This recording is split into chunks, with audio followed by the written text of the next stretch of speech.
Good evening, everybody. All right.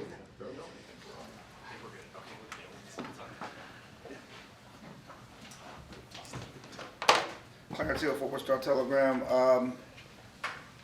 What do you tell Sam Williams on a play like that?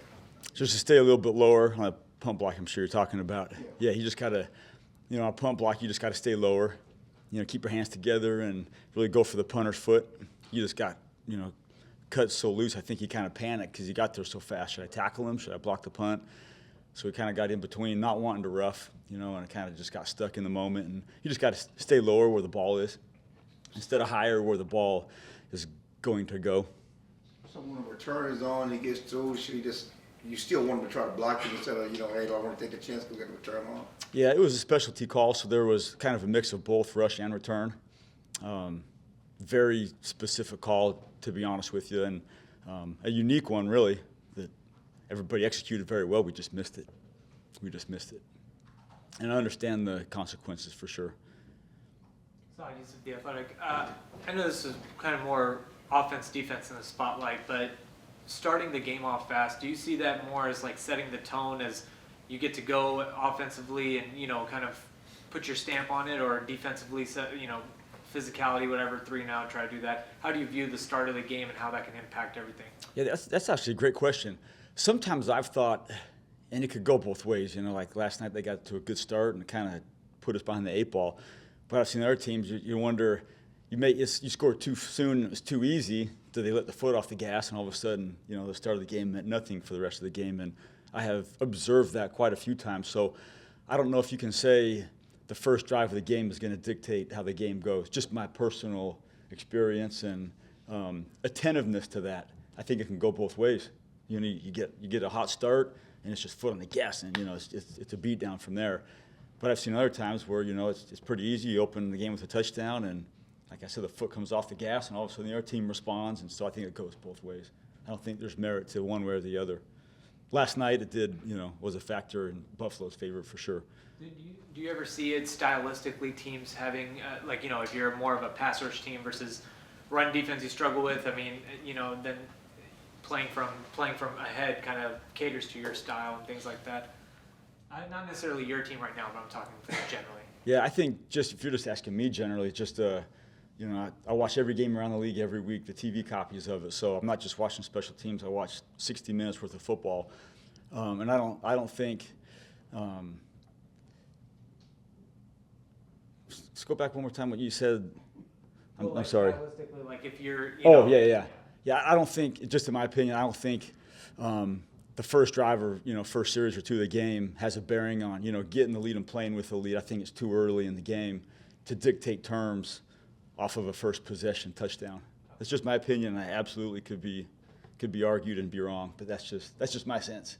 Early in the games, it's fun again. It feels good to get a good start, but I think there's way too much ball left to say, this is going to be a factor over the course of the rest of the game. Michael Gallup, Dallas Morning News. I don't know if it's fair to Sam to raise this now following that play, but maybe it is a good application of it. He's so freakishly physical, he's so freakishly athletic that since he's been here, it's been a search for finding that line and not going over that line to where he gets himself into penalty territory. Yep.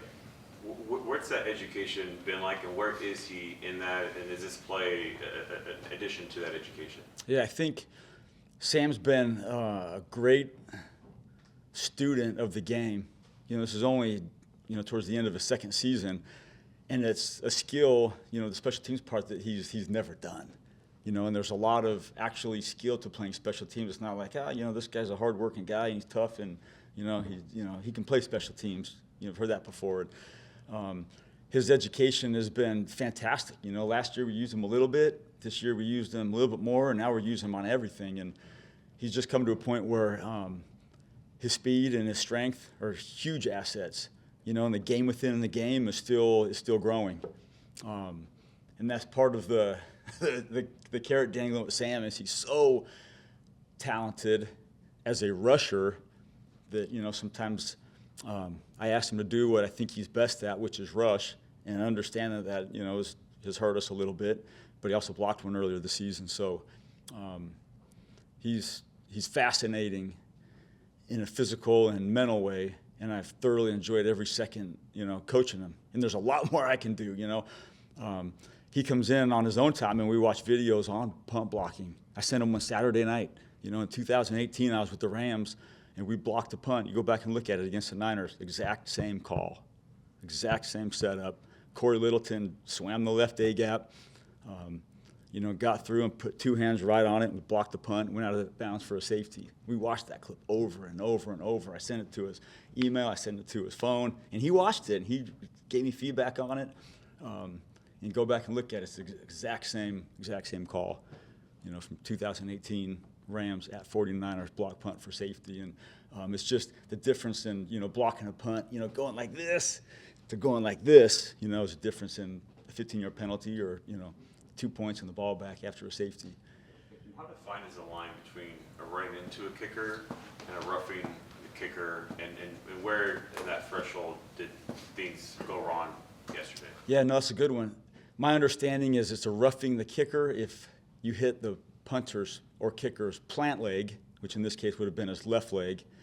It's running into if you hit his punting or kicking foot, which would have been his right leg. And I'm not going to argue it, but based on the video I saw, it was more like a little side body blow. I didn't see, a foot get hit. So it looked like it was significant enough. Maybe they could have just called it and, gotten right with the call. But I think most of the times the refs try to err on the side of just making it a running into. Part of the reason we called it is because it was 4th and more than 6. But that's my understanding of the rule. Yeah, and you got through there so clean that there's almost a panic. Hopefully he'll learn from it. I know I do. I did. Calvin Watkins, Dallas Morning News. Sam obviously is a talented player, but how do you draw that line from you're a talented player, but you're hurting us in certain situations? And how do you say we want to keep you out there, but the more we keep you out there, you're doing these questionable things, Yeah, that's a hard balance, to be honest with you, because his greatest strength is play style. We got him a gunner. I mean, he's really hard to block a gunner. He's on kick return blocking. They doubled him on our kickoff cover yesterday, and he blew through a double team. So I just feel like as a coach sometimes there's a fine line between saying, hey, you got to be smart, but then maybe he loses some of that edge, or do you live with that edge and live with a few consequences, a couple times a season. So that's my fight, and I'm very willing to fight with him because I'd much rather have him on my team than on somebody else's team. Making a call like that, do you consider game situation, road, home, momentum, and obviously it's a play that can give you big momentum on a roll like it was also one that it was a big play that swung it the other way. Yeah, absolutely. I thought that was a call that could potentially be a really big play, and I didn't think it was a call that was going to be a dangerous call. It was a one-man rush, so clearly it was the wrong call because of what happened, and I accept that. But I felt that at the time, it was a chance to make a big play, which I felt, maybe we needed one, and that's not my call. I understand to make, as I've been told, rightfully so. So I just thought we had a good one dialed up, and we missed it by a couple inches. You didn't talk to Mike about that beforehand. He knows our game plan going in. We had a very limited game plan going in, but I didn't run that call by him as I called it in because I had another call, but then once he was out of, 4th and 5 or less range, we reverted to that call, and I got about 3 seconds to make a call. So, yeah. Along those lines, if DQ calls up a cover 0 and it doesn't go well, people might forget it. He's just being aggressive. Or if Mike calls a 4 vertical type play and it doesn't go well, people might forget about it. For special teams, and this is just more throughout the league, not necessarily in this building, but if things don't go well in special teams when you're trying to be aggressive, is the risk viewed differently? And if the risk doesn't pan out, like there's a negative in special teams, is it less forgiving in NFL circles when so? Yeah, that's a really good one. I think it's probably more acceptable if you're a team that's not winning. I'm speculating, and it's it's a little bit less forgiving when you're a team that's, you know, that's winning. I don't know. You know, that could be maybe a fair observation by me. I'm not really sure. Yeah. And then, you prefer obviously for Aubrey to be the one who was busy, but Brian had his, you know, as busy as he's been all season in terms of punt attempts. Yep. 3 inside the 15, including 1 in the 5. What did you make of his day? Yeah, Brian was fantastic, especially conditions. You know, it wasn't crazy windy, but there was enough rain to merit attentiveness to, you know, ball handling.